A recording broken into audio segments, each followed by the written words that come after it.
हरिनाम संकीर्तन की जय, जगत गुरु श्री प्रभुपाद की जय।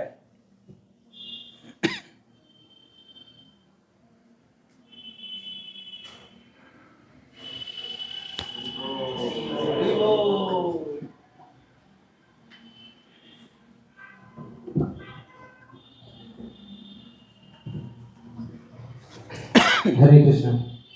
तो आप आज बहुत ही शुभ दिन है ना?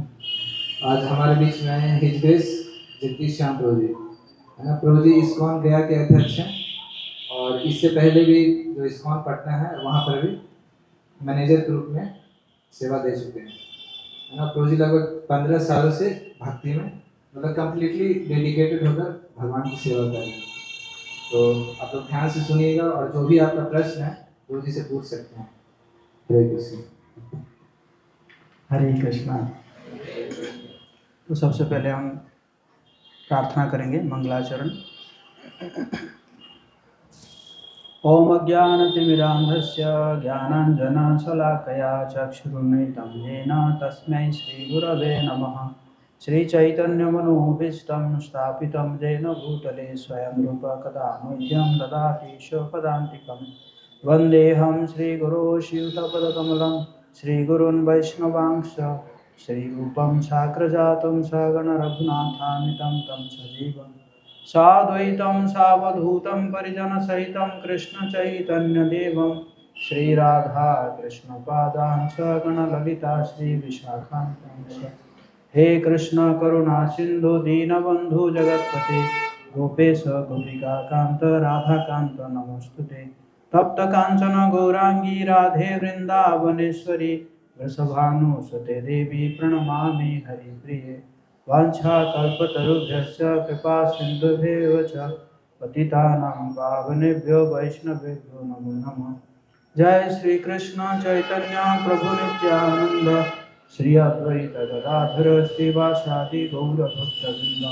हरे कृष्णा कृष्णा कृष्णा हरे हरे राम राम राम हरे हरे। नमो ओम विष्णुपादाय कृष्ण पृष्ठाय भूतले श्रीमते भक्तिवेदांत स्वामिनिति नामिने। नमस्ते सरस्वती देवे गौरवाणी प्रचारिणे निर्विशेष शून्यवादी पाश्चात्य देशतारिणे। मुखंकरोतु वाचालं पङ्गुं लङ्घयति श्री गुरु ग्रंथार्य श्री चैतन्येश्वरं परमात्मा। हरे कृष्णा। तो आप सबका बहुत बहुत स्वागत है आज रविवार प्रातकालीन कार्यक्रम में।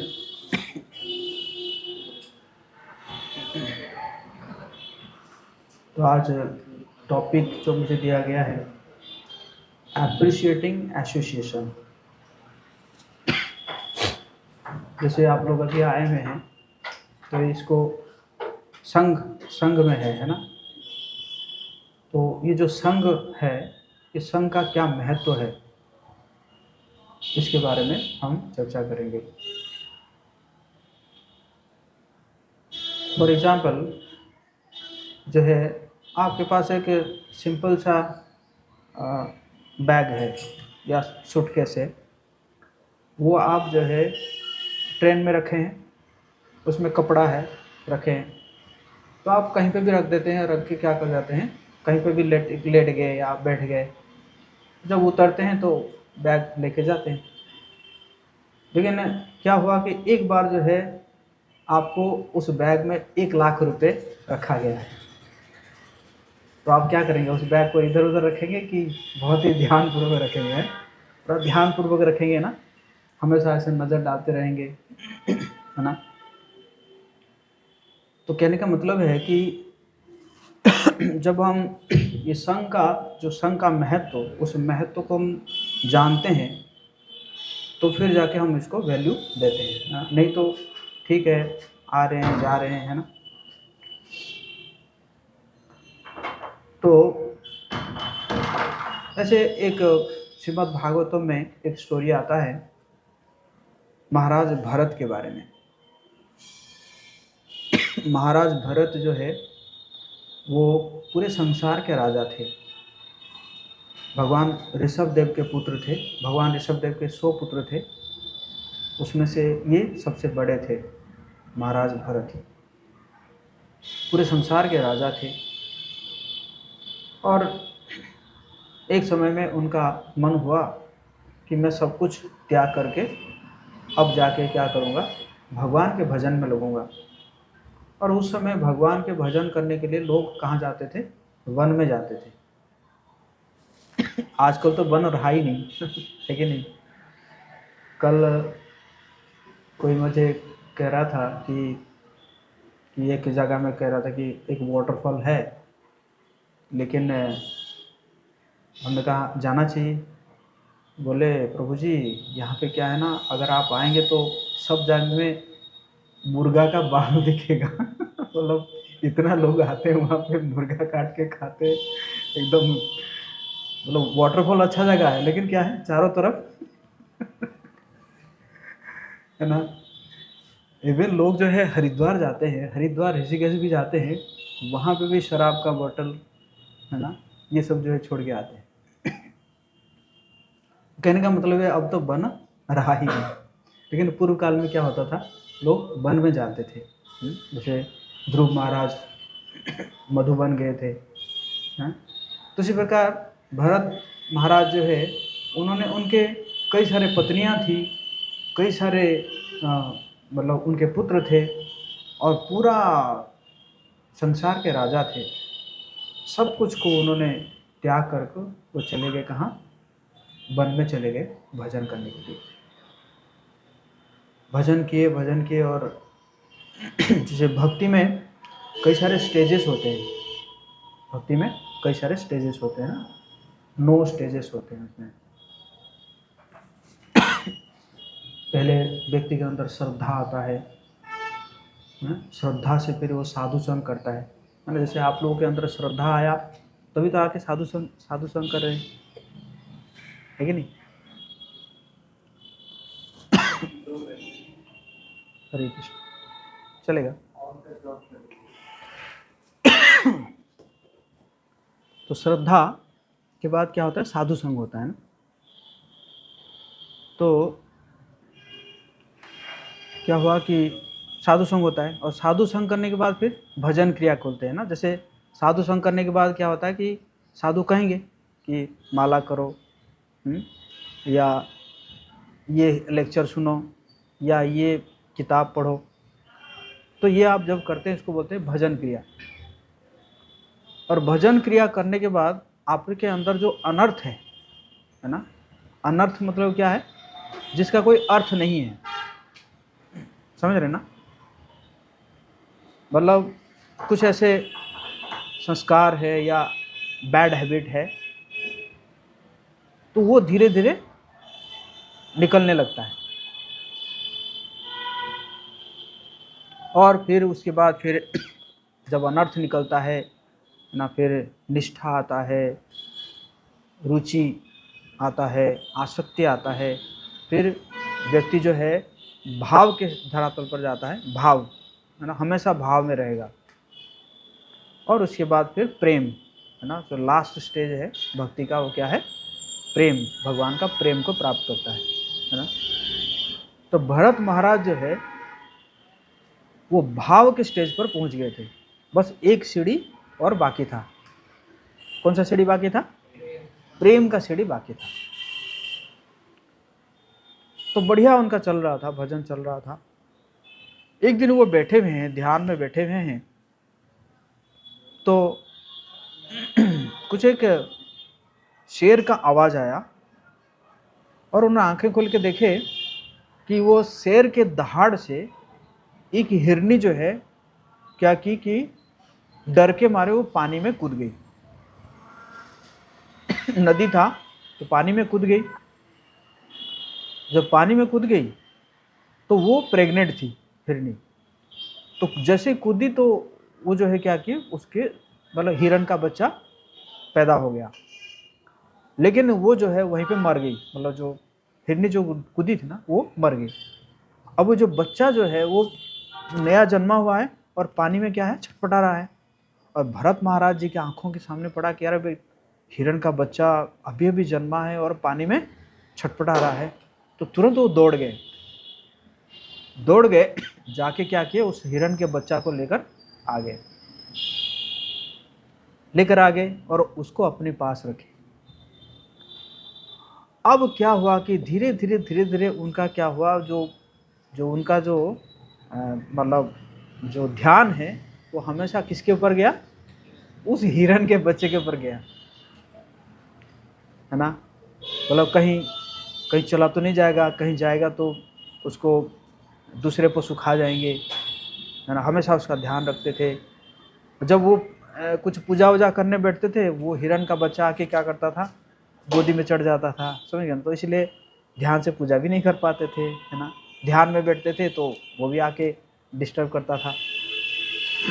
तो इस प्रकार जब हुआ तो अब जो है उनका ध्यान पूरा भटक गया। मतलब अब वो उनका ध्यान कहाँ पर, इसके ऊपर आ गया, वो हिरण के बच्चे के ऊपर आ गया। अब देखिए क्या क्या छोड़ के आए थे वो, पूरे संसार के राजा थे, अपने पत्नियां बच्चे सब कुछ छोड़ के आए और किसके प्रति आसक्त हो गए, हिरण के बच्चे के प्रति आसक्त हो गए। और लगभग वो भजन करना भूल गए उस बच्चे के चलते। अब एक समय में क्या हुआ कि उनका अंत समय आ गया और वो बच्चा जो है, हिरण का बच्चा कहीं गया हुआ था, मतलब कहीं चला गया था।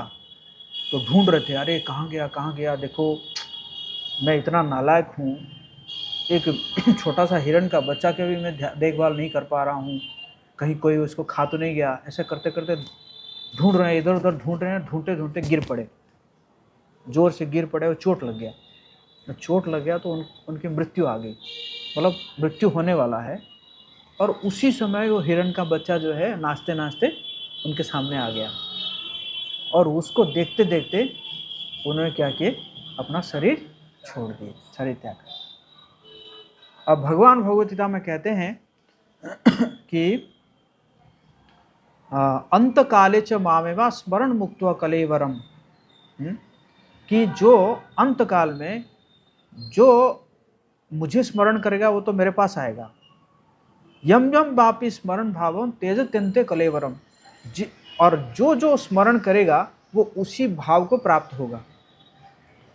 अब भरत महाराज किसका स्मरण कर रहे थे, हिरण का बच्चा स्मरण कर रहे थे। तो क्या हुआ, अगले जन्म में उनको क्या शरीर मिल गया, हिरण का शरीर मिल गया।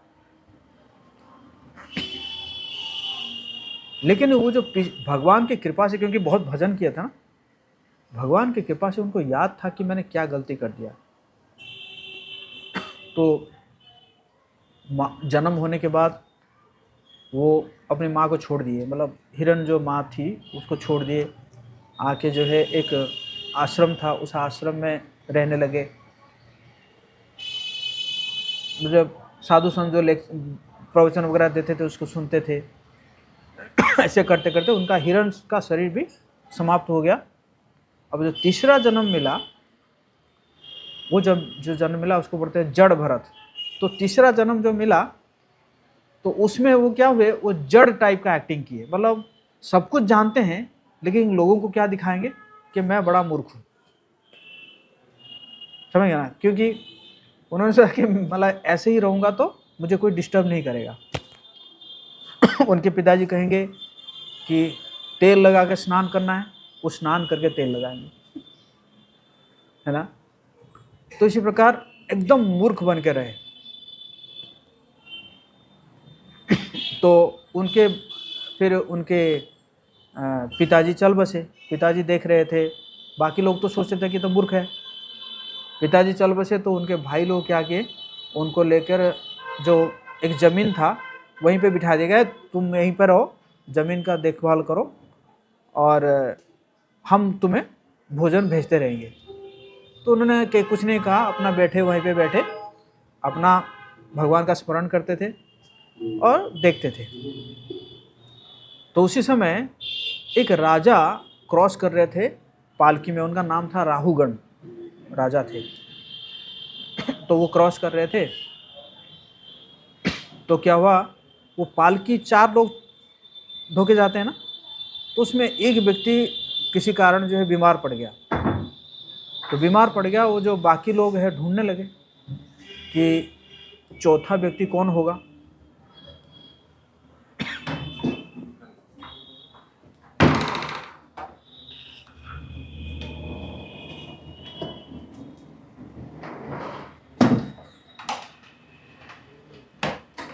हरे कृष्णा हरे कृष्णा हरे कृष्णा हरे कृष्णा। तो जो पालकी ढो रहे थे वो लोग ढूंढने लगे कि चौथा व्यक्ति कौन होगा। ऐसे ढूंढते ढूंढते देखे कि ये तो बैठा हुआ है, एकदम हट्टा कट्टा बैठा हुआ है। तो जड़ भरत को लगा दिए कि चलो तुम जो है पालकी ढो, क्योंकि वो चलने लगे। लेकिन जड़ भरत देख रहे थे कि नीचे जो है क्या है, नीचे चींटियां चल रहे थे, तो उनको बचाते हुए कि कहीं चींटियों के ऊपर पैर ना पड़ जाए, वो मर ना जाए। तो इसी कारण पालकी जो है क्या हो रहा था, हिल रहा था।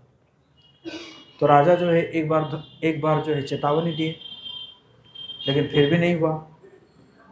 फिर 2-3 बार ऐसे जब हुआ तो राजा जो है गुस्से से पालकी से निकल आए और निकल के जो है जड़ भरत को है ना धमकी दिए कि ना।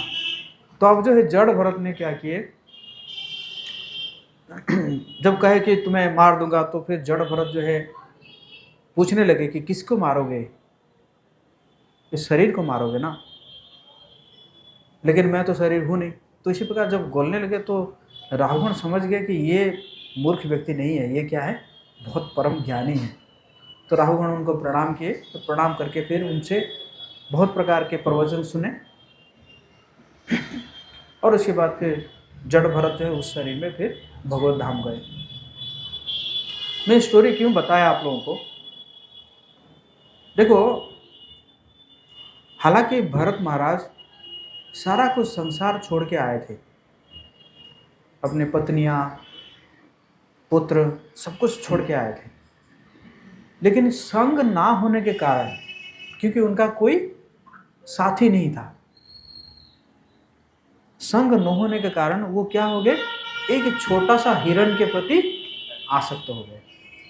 हिरण को बचाना पानी से कोई गलती नहीं था, लेकिन हिरण का काम तो जंगल में रहेगा ना, तुम कितना हिरण को बचाओगे।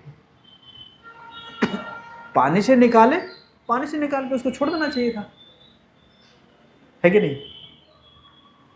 अगर उनके कोई साथी होता, संग होता, तो वो क्या करते, टोक देते ना कि भरत जी ये क्या कर रहे हैं आप, इतना सब छोड़ के आए हैं और छोटा सा हिरण के पीछे पड़ गए, है ना।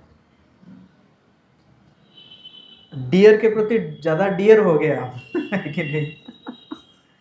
तो ये क्या है, संग का प्रभाव। अगर संग का प्रभाव ना हो तो व्यक्ति देखिए कितने उच्च धरातल पर जाके भी वो क्या कर सकता है, नीचे गिर सकता है ना। तो इसलिए हमारे जो श्रील प्रभुपाद जी जो ये इस्कॉन संस्था को संस्थापना किए हैं, मुख्य हमारा काम क्या है, हम यहाँ पे संग मिलता है ना, संग मिलता है। तो इसलिए हमारा ये जो आंदोलन है, इस आंदोलन को कहा जाता है संकीर्तन आंदोलन।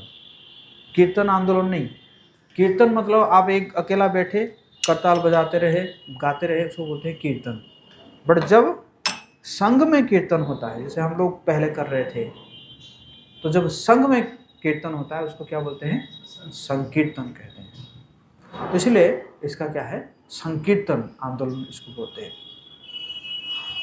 और जब हम ऐसे संघ में रहते हैं तो फिर हमें जो है ना माया का प्रभाव नहीं पड़ता हमारे ऊपर,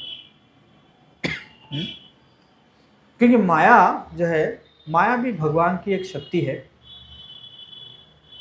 जैसे आप लोग स्कूल जाते हैं या कॉलेज जाते हैं तो टीचर्स होते हैं, और टीचर्स क्या करते हैं, समय समय पे क्या लेते हैं, परीक्षा लेते हैं।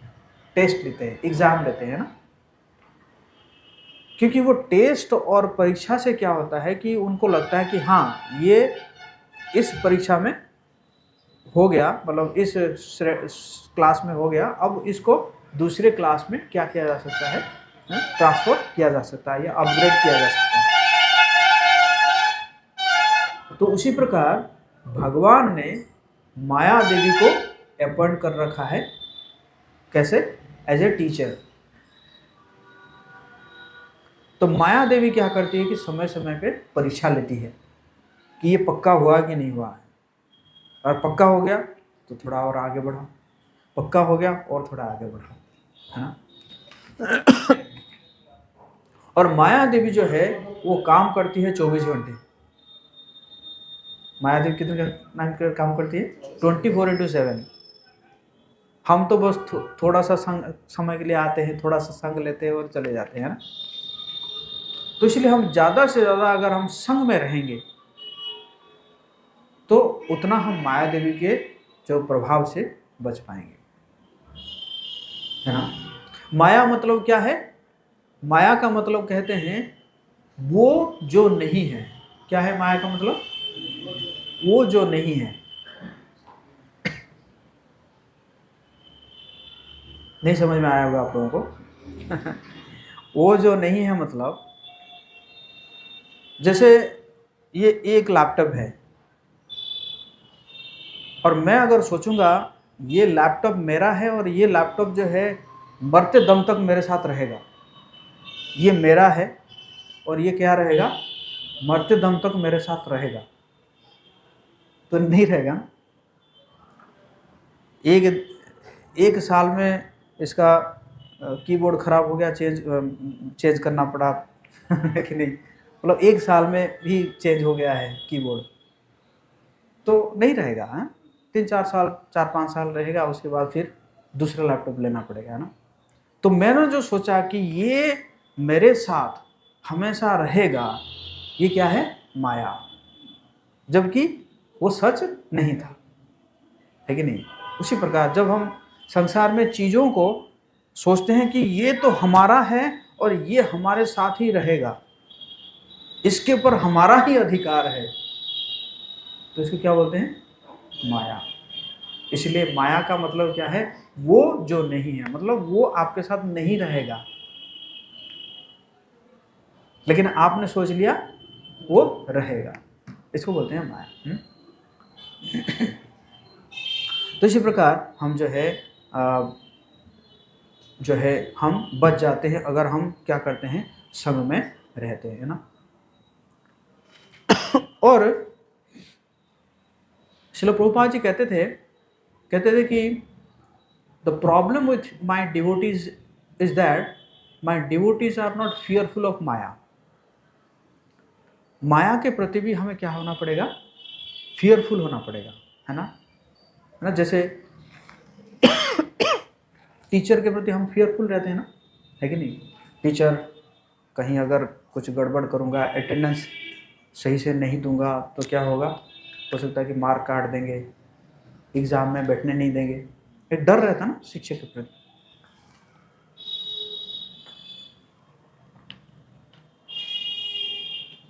तो इसी प्रकार हमें भी क्या होना चाहिए? माया के प्रति भी जो है क्या रहना चाहिए? एक डर रहना चाहिए, है ना, फियर, है ना, फियर रहना चाहिए, है ना। और तो अगर हम फियरफुल रहेंगे तो हमेशा जो है हम क्या रहेंगे?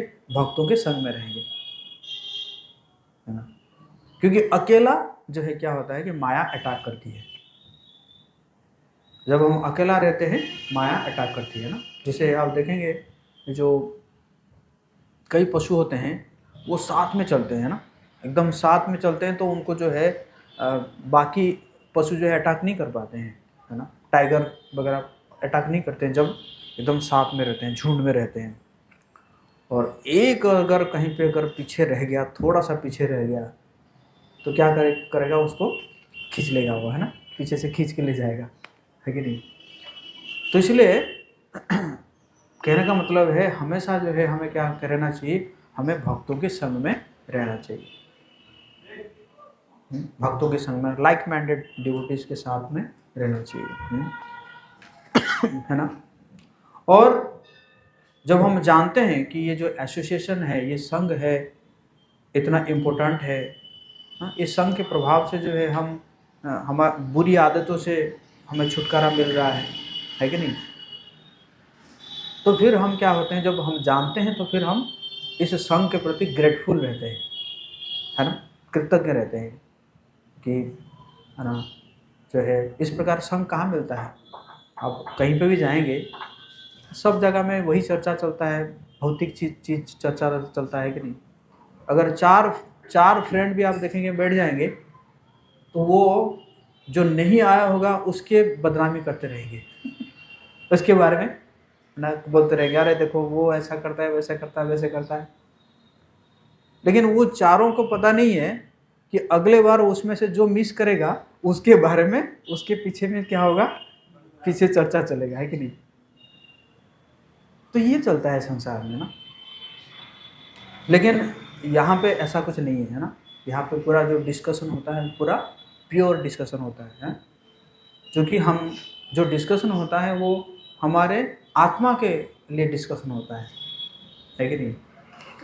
तो इसीलिए जो है क्या होता है कि जो है इस रिलेशन को, इस एसोसिएशन को जब हम के प्रति हम ग्रेटफुल रहते हैं, इसको अप्रिशिएट करते हैं, तो फिर हमारे बीच में जो बॉन्डिंग है वो बॉन्डिंग भी स्ट्रांग होता है ना। और बॉन्डिंग अगर स्ट्रांग होता है तो आप बहुत पावरफुल हो जाते हैं। यूनिटी, कहते हैं यूनिटी इज अ स्ट्रेंथ। जैसे आप लोग एक स्टोरी सुने होंगे कि कि एक जगह में वो शिकारी आता था, दाना डालता था, जाल बिछाता था, और चिड़िया फंस जाते थे। तो चिड़िया जो है वो क्या किए कि पास में कोई साधु थे, उनको जाके बताया कि ऐसे देखिए रोज शिकारी आता है, दाना डालता है और जाल बिछाता है, और हमारे से कई चिड़ियों को लेकर चला जाता है।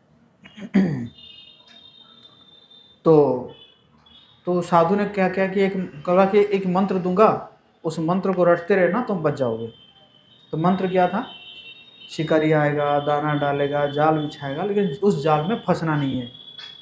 मंत्र तो दे के चले गए साधु, लेकिन बाद में देखा गया कि उस मंत्र को रटते रटते भी चिड़िया जो है सब दाना खा रहे हैं, वो बोल भी रहे हैं, शिकारी आएगा, दाना डालेगा, जाल बिछेगा, उस जाल में फंसना नहीं है, और करते करते फंस गए। बोले अरे तो हम तो फिर फंस गए। इतना तक आप सुने होंगे ना। मैं इसका आगे का वर्जन बताता हूँ। इसके आगे के वर्जन है, एक उसमें से ओल्ड चिड़िया था, उसने कहा कि एक काम करो, बस एक एक पंख जो है ना जाल से बाहर निकाल दो, और निकाल के पंख जो है चलाते रहो। तो चलाते रहोगे क्या होगा कि जाल के साथ साथ हम उड़ जाएंगे, है ना, उड़ जाएंगे। बोला वो फलाने जगह में मेरा एक मित्र है चूहा, तो वहां पहुंचेंगे तो क्या होगा कि उस चूहा को कहेंगे, चूहा काट देगा और हम भी बच जाएंगे। समझिए ना। तो सबने ऐसे किया, एक एक पंख निकाल दिए, और पंख को जब करने लगे तो जाल के साथ उड़ गए, और उड़ के जाके उस जगह में पहुंच गए। चूहा को बोले, चूहा काट दिया, सब फ्री। शिकारी ने कहा बारे ये कहाँ से बुद्धि आ गया इन लोगों को। समझ गए ना। तो कहने का मतलब है क्या है, यूनिटी, है ना, यूनिटी था, है कि नहीं। तो उसी प्रकार जब संघ में हमारा जो यूनिटी आता है, हम जब, है ना, एक दूसरे के साथ रहते हैं, मतलब बेसिकली भक्तों की बात कर रहा हूँ, आते हैं, मिलते हैं, और एक दूसरे के साथ जो है रेसिप्रोकेशन चलता है। चलो रूप गोस्वामी बात कहते हैं कि ददाति प्रतिगृणाति गुह्यम आख्याति पृच्छति भुंक्ते भोजयते चैव षड्विधा प्रतिलक्षणम। भक्तों के बीच में क्या क्या संबंध होना चाहिए, ददाति प्रतिगृणाति, गिफ्ट देना और गिफ्ट एक्सेप्ट करना, ददाति प्रतिगृह्णाति है। गुह्यम आच्छाति पृच्छति, और जो भी थोड़ा सीनियर है उनको, जो भी अपने दिल में जो चल रहा है ना, कुछ समस्याएं अगर चलता है तो उसको क्या करना चाहिए, शेयर करना चाहिए, है ना। और अगर कुछ डाउट आता है पृच्छति, तो उसको क्या करना चाहिए, पूछना चाहिए, है कि नहीं।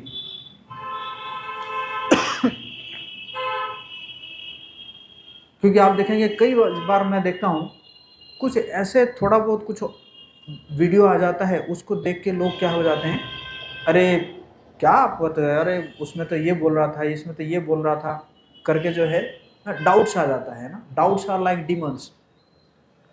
तो इसलिए पूछना चाहिए। और भूंगते भोजयते चाहिए, वो भूंगते मतलब प्रसाद खाना भी है और प्रसाद खिलाना भी है। तो ये 6 प्रकार के लक्षण बताएंगे। तो हमारे भक्तों के बीच में क्या होना चाहिए, ये 6 प्रकार के लक्षण होना चाहिए।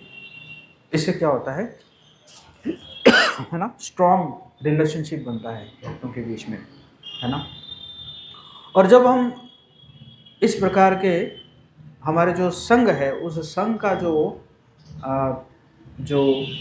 रस को हम आस्वादन करते हैं, तो फिर माया हमारे पर प्रभाव नहीं डाल पाता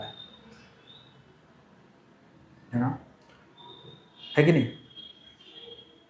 और इसलिए इस चीज़ को याद रखना चाहिए कि आज जो भी मेरे अंदर थोड़ा बहुत चेंजेस हुआ है, उसके किसके लिए हुआ है, ये संघ के प्रभाव से हुआ है। एक बार एक सेठ ने मंदिर जा रहा था, उसके पास एक अटैची था, और अटैची में बहुत सारे पैसा भी था, कुछ गोल्ड भी था।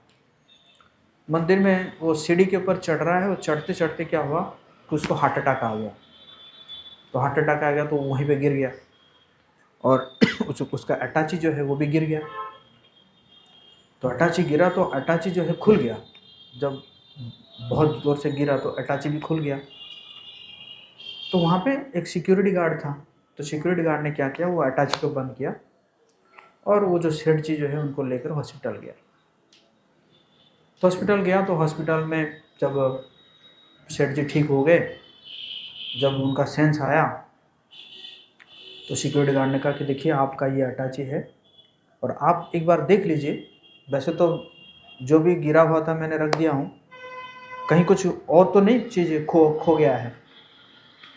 तो सेठ जी देखे कि भाई एज इट इज़ है, मतलब कोई भी चीज़ खोया नहीं है। मतलब सेठ जी सोचने लगे कि ये व्यक्ति जो है, क्या ज़रूरत था वो अटैची लेके भाग जाता, या बोल देता कि मैं तो आपको लेकर आया हूँ, अटैची वटैची के बारे में मुझे कुछ पता नहीं, कुछ भी कह सकता था ना।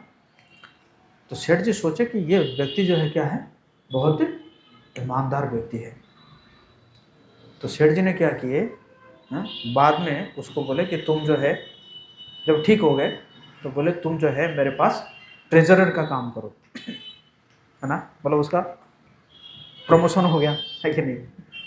तो अच्छा उसको सैलरी देते थे, उसके लिए एक, है ना, एक क्वार्टर था।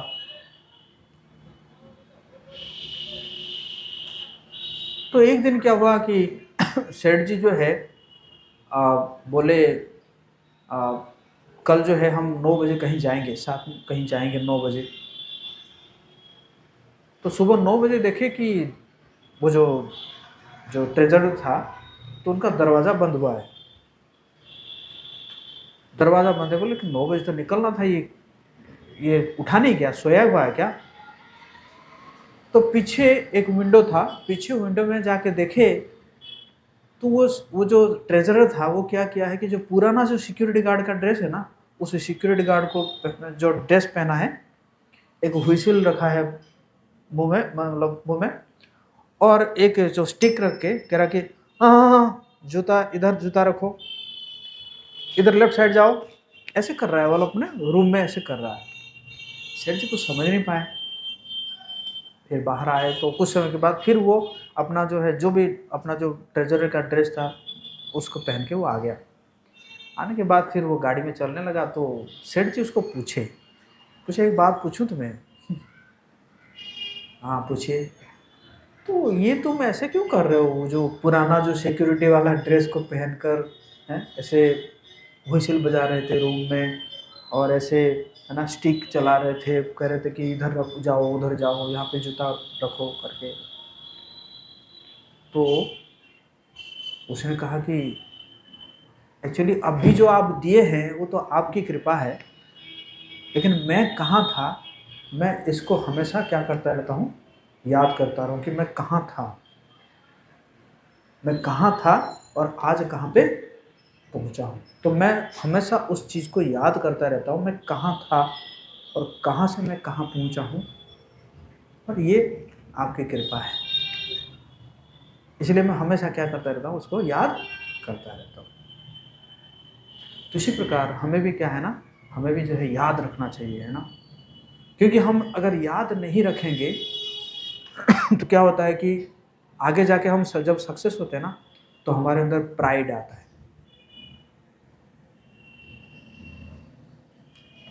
प्राइड क्यों आता है? क्योंकि हम उस समय वो क्रेडिट को किसको दे देते हैं, अपने को दे देते हैं कि देखो मेरे अंदर ऐसा आया है, देखो मैं तक मुझे लोग कितना सम्मान कर रहे हैं। और जैसे प्राइड आता है फिर माया जो है दबोचती है कि नहीं। तो इसी प्रकार हमें क्या होना चाहिए, है ना, जो है इसको याद रखना चाहिए। नहीं तो प्राइड क्या करता है कि हमें, है ना, हमें कैजुअल बना देता है, हमें है ना केयरलेस बना देता है। अरे मैं तो, है ना, जो कहते हैं ना कि अब तो मैं साहब बन गया, है कि नहीं। तो उसी प्रकार हो जाता है, फिर हम केयरलेस हो जाते हैं, है ना, हम फिर चीज़ों को इग्नोर करने लगते हैं, है ना, और फिर हम डिसरिस्पेक्ट करने लगते हैं, अपॉर्चुनिटी को डिसरिस्पेक्ट करने लगते हैं, है ना। और तो धीरे धीरे फिर हम जो है हमारा डिस्करेज फील करते हैं, है ना, जो ये सब। तो इसीलिए क्या होना चाहिए, हमें कृतज्ञ होना चाहिए, चीज़ों को याद करना चाहिए कि किन किन के लिए मेरे अंदर ये परिवर्तन आया है, मेरे हृदय में ये जो ट्रांसफॉर्मेशन आया है, कौन कौन, है ना, किन किन व्यक्ति के लिए आया है। तो इसलिए हमेशा उनके प्रति ग्रेटफुल रहना है। कहते हैं those who are not grateful they are great fool. जो कृतज्ञ नहीं है वो क्या है, सबसे बड़े मूर्ख है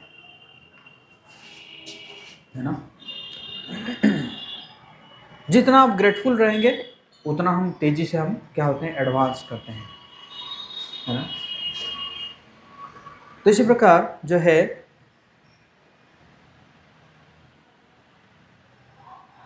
सोचना चाहिए, और हमारे अंदर जो भी परिवर्तन आता है, जैसे हम भक्ति में आते हैं तो कुछ दिन के बाद हम जो है 4 रेगुलेटिव प्रिंसिपल फॉलो करने लगते हैं, है ना, बीट ईटिंग छोड़ देते हैं, नशा करना छोड़ देते हैं, या गैम्बलिंग करना छोड़ देते हैं, किसी के साथ अवैध संबंध नहीं रखते हैं, है ना। तो इस प्रकार जो है हमारे अंदर परिवर्तन आता है ना।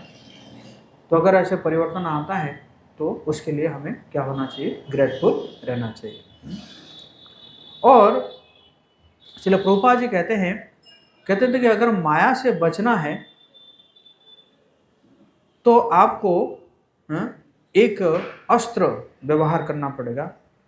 वो अस्त्र है कंपैशन। कंपैशन मतलब दया। जिस प्रकार आपके अंदर जो चेंजेस आया, तो उसी प्रकार आप अगर चाहेंगे कि और भी लोगों के अंदर चेंजेस आए, तो अगर इस प्रकार आप करते हैं, तो फिर क्या होता है कि फिर दूसरे लोगों को भी आप कन्विंस करते हैं, उनको इनवाइट करते हैं, क्लास में इनवाइट करते हैं, है ना, प्रचार करते हैं। तो क्या होता है कि फिर आप जो है माया के प्रभाव से बच जाते हैं ना। कहते हैं ना कि attacking is the best way of defence, है ना। तो इसी प्रकार जो है हम क्या करते हैं, प्रचार के माध्यम से हम जो माया का जो प्लान है, उस माया के प्लान के अगेंस्ट में हम अटैक करते हैं। माया का प्लान क्या है?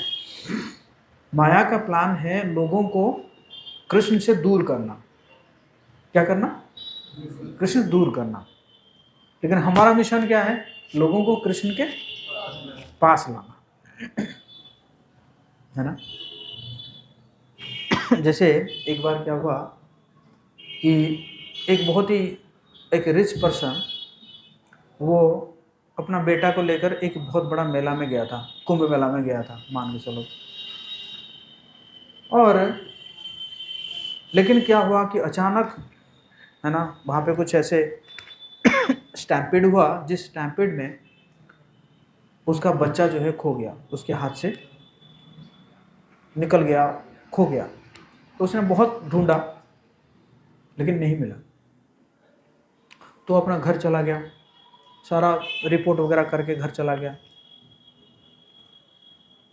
कुछ दिन के उपरांत क्या हुआ कि उस व्यक्ति का एक फ्रेंड उस शहर में जा रहा था, तो उसने देखा कि उसका फ्रेंड का बेटा जो है बैठ के रास्ते के साइड में बैठ के भीख मांग रहा है। तो उसको बड़ा दया आया। तो उसने कहा कि अरे तुम भीख मांग रहे हो, जाओ जाओ, चलो चलो मैं तुम्हें खिलाता हूँ। उसको ले गया, होटल में खिलाया और उसको 500 रुपये दिया और उसको जो है नया कपड़ा दे दिया और दे के चला गया। बच्चा जब 500 रुपये ख़त्म हो गया, फिर वहीं पे बैठ के भीख मांगने लगा। ऐसे उस व्यक्ति का दूसरा एक मित्र आया, दूसरा माँ, उसने देखा कि अरे ये तो मेरे मित्र का बेटा है। तो तुरंत वो फ़ोन लगाया, अरे देखो देखो तुम्हारा बच्चा मिल गया है, तुम्हारा बच्चा जो है यहाँ पे क्या है, यहाँ पे बैठ के भीख मांग रहा है, तो ये एड्रेस है। तो उसका पिताजी तुरंत आया और आके क्या किया, उसको लेकर चला गया।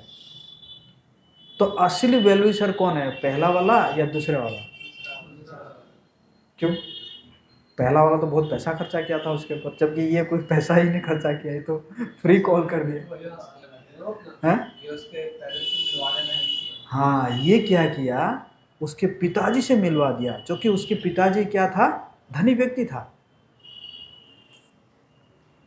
तो उसी प्रकार ये संसार के लोग जो भटक रहे हैं, इन लोगों को अगर बहुत प्रकार के सेवा हो रहा है, लोग जो है कोई कहीं पे कंबल बांट रहा है, कहीं पे खाना बांट रहा है, कहीं पे पुराना कपड़ा बांट रहा है ना, ये सब तो लोग कर रहे हैं।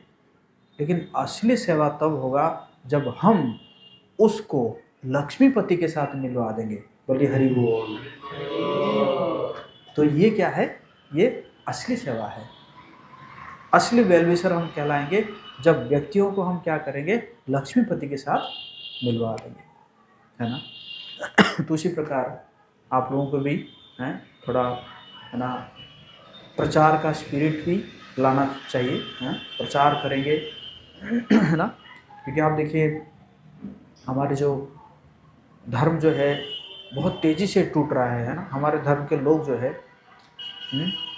वो बहुत तेज़ी से जो है दूसरी ओर जा रहे हैं ना, बहुत ज़्यादा कन्वर्जन हो रहा है कि नहीं। जबकि उनका संख्या बढ़ रहा है और हमारा संख्या क्या हो रहा है, घट रहा है। गांव-गांव में आप देखेंगे जाके, है ना, सब चर्चेस बन रहे हैं, और मुसलमान भी, वो भी हैं, ये जिहाद वो जिहाद कर पुरा के वो भी कन्वर्ट कर रहे हैं। इसलिए हमें क्या करना चाहिए, प्रचार बढ़ाना चाहिए, है ना। और हमारे जो फिलोसफी है, हमारा जो दर्शन है, और इसमें बहुत पावर है। श्रील प्रभुपाद जी देखिए, एक बूढ़े व्यक्ति, 70 साल का बूढ़े व्यक्ति, कहते हैं कि जिस समय में लोग रिटायर हो जाते हैं, और उस समय प्रभुपाद ने रीट्राई किया। श्री प्रभुपाद की 70 साल की उम्र में प्रभुपाद जी, और 2 बार हार्ट अटैक के बावजूद भी प्रभुपाद जी जो है अमेरिका में पहुँचे, और पहुँच के वहाँ पे प्रचार किए, और प्रचार करके लाखों क्रिश्चियन को क्या बना दिए, सनातनी बना दिए।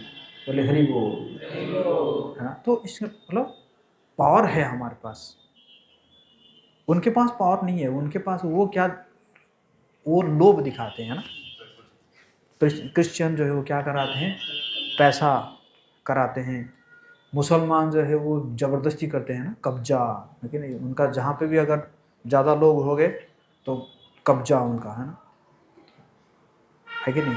लेकिन हमारा क्या होता है, हम बाय लव करते हैं, है ना।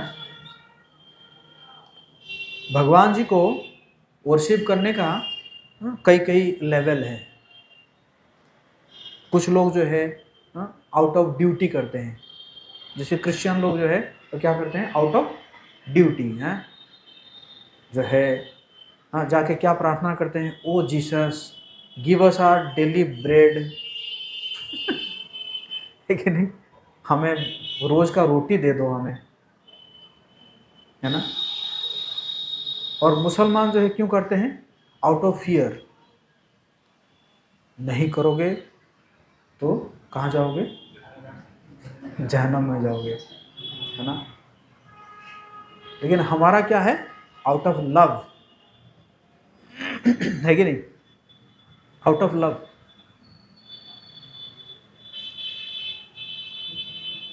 किसी ने कहा कि अल्लाह जो है वो अल रहम है, मतलब ऑल मर्सीफुल, दयालु, ऐसे कहा। तो उनको पूछा गया कि अगर अगर मुसलमानों में अगर जो है तुम्हारे कोई भी गलत काम करता है, पाप काम करता है, तो उसको क्या होता है, तो वो जाता है, कहते हैं कि वो क्या बोलते हैं, जहन्नुम, है, है? जो भी है, मतलब नरक जाता है। तो बोलते हैं कि उसके बाद क्या है, नहीं नहीं नहीं, वो गया तो गया, वापस उसका आने का कोई चांस नहीं है, बस गया तो गया। तो फिर पूछा गया तो कैसे तुम्हारा अल्लाह जो है अल मर्सीफुल कैसे है, दयालु कैसे हुए, मतलब जिस किसी को चांस ही नहीं दिए, पाप किया तो वो कहाँ चला गया, वो नरक में चला गया। लेकिन हमारे शास्त्र में देखो, हमारे शास्त्र में तो लिखा गया है भगवान कितने दयालु हैं। भागवतम में एक बहुत सुंदर श्लोक आता है, अहो बकीयं स्तनकालकूटं जिघांसया यद अपि असाध्य लेभे गतिं धात्री उचितं ततोन्यं कंबा दयालुं शरणं व्रजेम। कह रहे कि जिस पुतना ने अपने स्तन में कालकूट विष लगा के आई थी, जहर लगा के आई थी, मतलब भगवान जी को मारने के लिए, उसको भगवान ने किसका दर्जा दे दिया, माँ का दर्जा दे दिया, धाई का दर्जा देके उसको भगवत धाम में पहुंचा दिया। बोले हरि बोल। तो भगवान जो है हमारे, देखो हमारे भगवान कितने दयालु है कि नहीं। तो इसी प्रकार मतलब कहने का मेरा मतलब यह था कि हमारा जो फिलोसफी है बहुत स्ट्रांग है ना। हमारे पास प्रचार करने के लिए एक स्ट्रांग बेस है, क्योंकि उनके पास नहीं है ना। तो इसलिए क्या करना चाहिए, जो है आप लोगों को प्रचार करना चाहिए ना। Preaching is the best way of purification. प्रचार करते हैं तो भगवान कहते हैं कि जो मेरा संदेश का प्रचार करता है उससे ज़्यादा पहले मेरा कोई प्रिय हुआ है ना आगे कोई होगा। भगवान कहते हैं भगवद गीता में 18 अध्याय का 68 नंबर श्लोक में कहते हैं ना, है ना। तो अगर ऐसे करते हैं तो आपको जो है भगवान क्या करेंगे, स्पेशल प्रोटेक्शन देते हैं आपको, जो है माया के अगेंस्ट में लड़ाई करने के लिए स्पेशल प्रोटेक्शन, माया से बचाते हैं भगवान, इस प्रकार है ना। तो कहने का मतलब यही था मेरा कि संघ का प्रभाव बहुत महत्वपूर्ण है, हम संघ में रहना चाहिए, भक्तों के संघ में रहना चाहिए, इस अपॉर्चुनिटी को मिस नहीं करना चाहिए और भक्तों के प्रति ग्रेटफुल रहना चाहिए। उस संघ के प्रभाव से हमारे जो भी ट्रांसफॉर्मेशन हुआ है हमारे अंदर, उसके लिए हमें ग्रेटफुल रहना चाहिए और साथ साथ क्या करना चाहिए, प्रचार भी करना चाहिए। हरे कृष्णा कृष्णा कृष्णा कृष्णा हरे हरे, हरे राम